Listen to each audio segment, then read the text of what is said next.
Hi, ನಮಸ್ತೆ ಎಲ್ಲರಿಗೂ.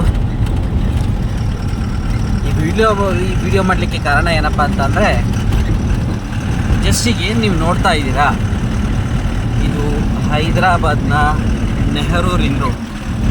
ಅಂದರೆ ಹೈದರಾಬಾದ್ ಸಿಟಿಯಿಂದ ಒಂದು 30 ಕಿಲೋಮೀಟ್ರ್ ಔಟ್ಸ್ಕರ್ಟಲ್ಲಿ ಒಂದು ಸುಮಾರು ರಿಂಗ್ ರೋಡ್ ಇದೆ.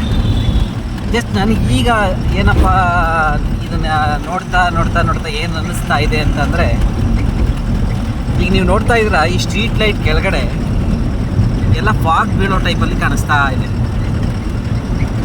ನನಗೇನು ಅನ್ನಿಸ್ತಾ ಇದೆ ಅಂದರೆ, ಇದು ಫಾಗ್ ಅಲ್ಲ, ಅದು ಈ ಬೇಸಿಗೆಯಲ್ಲಿ ಫಾಗ್ ಇಲ್ಲಿಂದ ಬೀಳುತ್ತೆ. ಇದು ಫಾಗ್ ಅಲ್ಲ, ಏನಪ್ಪ ಅಂತಂದರೆ ಪಲ್ಯೂಷನ್ ಆಫ್ ದ ಸಿಟಿ ಹೇಗಿದೆ, ಎಷ್ಟು ಪಲ್ಯೂಷನ್ ಆಗಿದೆ. ನಾವು ಈಗ ಕರೆಕ್ಟಾಗಿ ಅಬ್ಸರ್ವ್ ಮಾಡಿದ್ರೆ ನಮ್ಗೆ ಕಾಣಿಸುತ್ತೆ ಎಷ್ಟು ಡಸ್ಟ್, ಎಷ್ಟು ಪಲ್ಯೂಷನ್ ಆಗಿದೆ, ಎಷ್ಟು ವೆಹಿಕಲ್ಸ್ ಇದೆ. ಜಸ್ಟ್ ಹಾಗೆ ನೋಡ್ತಾ ಬನ್ನಿ.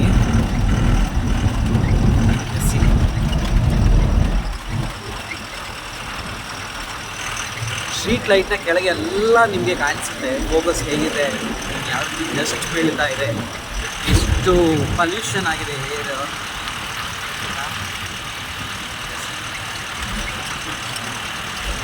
ಮುಂದೊಂದು ದಿನ ನಮ್ಮ ಬ್ಯಾಂಗ್ಳೂರು ಸಿಟಿನೂ ಕೂಡ ಹೀಗೆ ಆಗ್ಬೋದಾ? ನನಗೆ ಅದೇ ಡೌಟ್ ಕಾಡ್ತಾ ಇದೆ.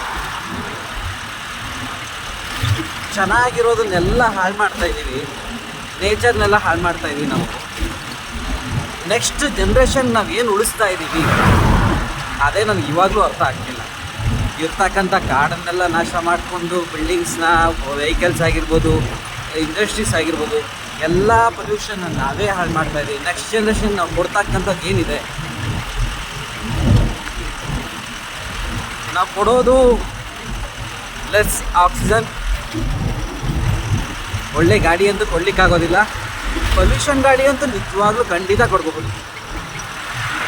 ಈಗ ನಾವು ಏನು ಎಚ್ಚೆತ್ತುಕೊಂಡಿಲ್ಲ ಅಂತಂದರೆ, ನೆಕ್ಸ್ಟ್ ಜನ್ರೇಷನ್ಗೆ ನಾವು ಕೊಡ್ತಕ್ಕಂಥದ್ದು ಓನ್ಲಿ ಪೊಲ್ಯೂಷನ್ ಮಾತ್ರ.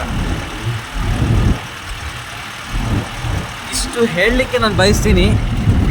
ಪ್ಲೀಸ್ ಎಲ್ಲರಿಗೂ ಕೇಳೋದಿಷ್ಟೇ, ನೇಚರ್ನ ಉಳಿಸಿ, ಕಾಡನ್ನು ಬೆಳೆಸೋಣ, ಆದಷ್ಟು ಪೊಲ್ಯೂಷನ್ ಅವಾಯ್ಡ್ ಮಾಡೋಣ